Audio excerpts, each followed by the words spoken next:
Après les nomades digitaux qui se font arrêter et expulser à Bali pour avoir travaillé illégalement avec leur petit ordinateur, après les Instagrammeuses, les TikTokeuses qui se font arrêter et expulser de Bali après avoir fait une promotion vidéo de restaurant, c'est au tour de ceux qui travaillent dans l'événementiel, ceux qui organisent des groupes, des petits clubs et qui réunissent donc des expats, d'être dans le viseur des autorités qui précisent tout ce qui est interdit, c'est-à-dire presque tout. C'est l'agence Antara, qui est l'agence de presse officielle de l'État indonésien, qui s'exprime sur ce sujet suite vous vous souvenez, ceux qui avaient organisé la petite course qui se sont fait expulser et interdire, bannir d'ailleurs à vie de Bali pour avoir soi-disant interdit ce rassemblement à des Indonésiennes, ce qui n'est évidemment pas prouvé. D'ailleurs, il y avait des Indonésiens présents à cet événement, ce qui prouve qu'en réalité, c'était pas du tout le cas.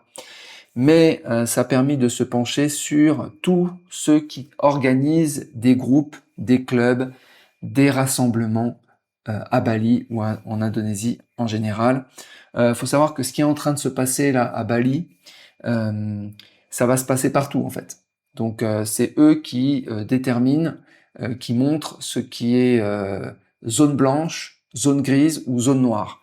Alors en fait maintenant il n'y a plus de zone grise, c'est zone blanche ou zone noire. Alors, on va voir ce qu'ils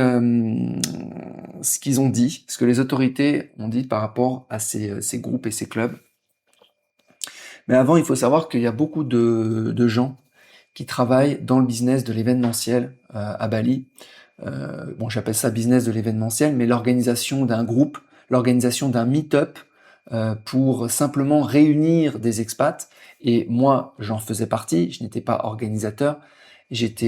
Voilà, quand tu arrives tout seul, que tu es tout seul à Bali, tu vas rejoindre naturellement un groupe WhatsApp, un groupe Facebook, un groupe pour rencontrer des gens, petite soirée, ou bien le matin, groupe de travail. Moi, je rejoignais pas mal ceux qui travaillent ensemble.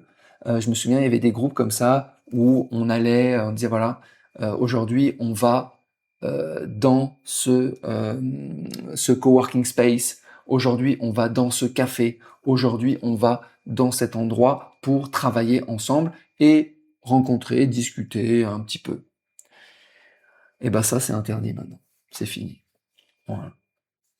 Alors pourquoi c'est fini? Eh bien parce qu'en fait, à partir du moment où il y a rémunération, à partir du moment où les gens gagnent de l'argent, eh bien ça doit être carré, ça doit être donc encadré correctement, et toutes les personnes qui le faisaient, évidemment, soit touchaient l'argent au black, des commissions, des coworking space, soit ils touchaient de l'argent via des sociétés étrangères, donc de leur pays d'origine, où ils facturaient donc ces sociétés locales. Et c'est pas du tout autorisé, sans évidemment permis de travail. Donc, on va revenir sur ce qui est légal et ce qui est pas légal, mais déjà je vais vous mentionner ce qui donc ils se servent en fait de cette discrimination pour la course matinale où ils ont tout affermé, hein, évidemment, pour préciser. Alors ils disent, donc ça c'est la Direction générale de l'immigration indonésienne, donc qui a pris des mesures contre les 2 ressortissants, etc., qui ont fait fermer leur association. Il ne devrait pas y avoir d'État dans l'État. Nous considérons que ce club de course à pied fonctionne comme un État dans l'État, a déclaré le directeur général de l'immigration. Faut voir les proportions que ça prend pour quelques personnes qui vont courir le matin ensemble. Hein. Faut voir où on en est. Donc, il a ajouté que les 2 ressortissants, avaient enfreint la réglementation sur l'immigration en organisant un événement en Indonésie sans les autorisations requises. Et là, c'est la première fois que je vois Jusqu'à maintenant, c'était juste la discrimination, voilà, les étrangers, ils sont racistes, ils sont pas gentils avec les locaux, etc. Oulala, oulala. Et là, c'est, ah oui, mais ils n'avaient pas les autorisations.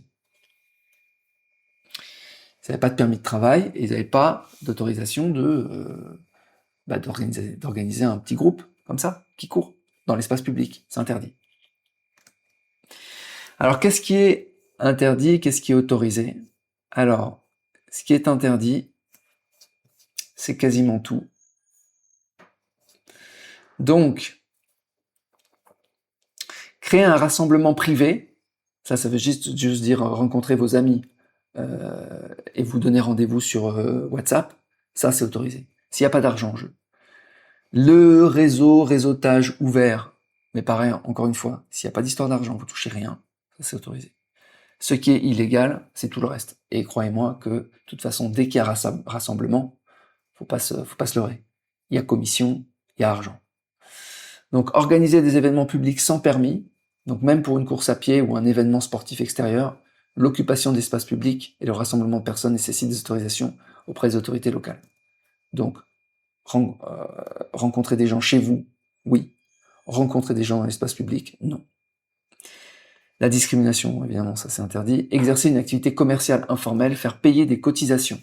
Vendre des billets ou des produits dérivés, t-shirts, boissons, sous couvert d'un simple club, sans enregistrement d'entreprise locale, la fameuse PTPMA en Indonésie, ça constitue une infraction fiscale et commerciale, et aussi une infraction concernant l'immigration, puisqu'il n'y a pas de permis de travail. Donc c'est l'illégalité la plus totale. Donc c'est au mieux l'expulsion et le bannissement, et au pire la prison. Donc c'est très très chaud, sachant que les pratiques commerciales, c'est souvent des rétrocommissions. C'est-à-dire, ils vont organiser, moi je me souviens, ils organisent des clubs le dimanche matin, où il y a personne, et on dit, ok, je vous fais venir 30 personnes, 30 expats qui vont consommer un petit déjeuner, et je toucherai 10 ou 20% de tous les montants. Voilà ce qui se passe au niveau de l'organisation des clubs. C'est toujours, en fait, contre-rémunération. Et honnêtement, moi, sur le principe moral de toucher en rassemblant des gens, il n'y a vraiment aucun problème. Au contraire, c'est génial. Il y en a qui me faisaient même payer des memberships, des souscriptions, des clubs. C'est-à-dire qu'une partie club privé, club machin. Donc il y avait énormément, parce qu'il y a d'organisations de clubs, d'événementiels, de toutes ces choses-là. Et ben tout ça, c'est illégal. Alors ça a toujours été illégal. Mais là, la différence, c'est que maintenant, c'est traqué. Comme des chiens. Tolérance zéro. Ce qui est incroyable, vous savez, c'est que vous avez des endroits comme ça, il n'y a même pas de trottoir. Les gens sont à 3 sur le scooter. Je veux dire, tout est chaotique et tu vois des infractions toutes les 10 secondes, tu vois. Et puis, à côté de ça, t'as des trucs comme ça où tu pourrais te dire, wow, franchement, ils font de mal à personne. Ils sont là, des petits expats qui font leur business de leur côté, ils impactent rien. Eh ben non. Eh ben non. Alors, il y a encore des endroits dans le monde où c'est toléré. Mais le problème, c'est qu'avec les réseaux sociaux, bah en fait, comme ça a un maximum de visibilité et que ça fait grand bruit, bah en fait, les autorités, à un moment donné, les locaux se plaignent, voilà, ils sont obligés d'appliquer la loi, en fait. On peut plus faire profil bas avec les réseaux sociaux. Tout de suite, ça prend des proportions énormes. Pour un mec, là tout ça, ça vient d'où? Ça vient de un gars qui a dit à une fille, écoute, désolé, j'ai oublié de te répondre pour ta participation à une course à pied. Ça part de là quand même, hein. C'est vraiment du vent, quoi. Enfin voilà, bah écoutez, essayez de rester dans les clous, ça va être très très très compliqué. Je crois qu'il y a vraiment des business, il faut carrément les arrêter.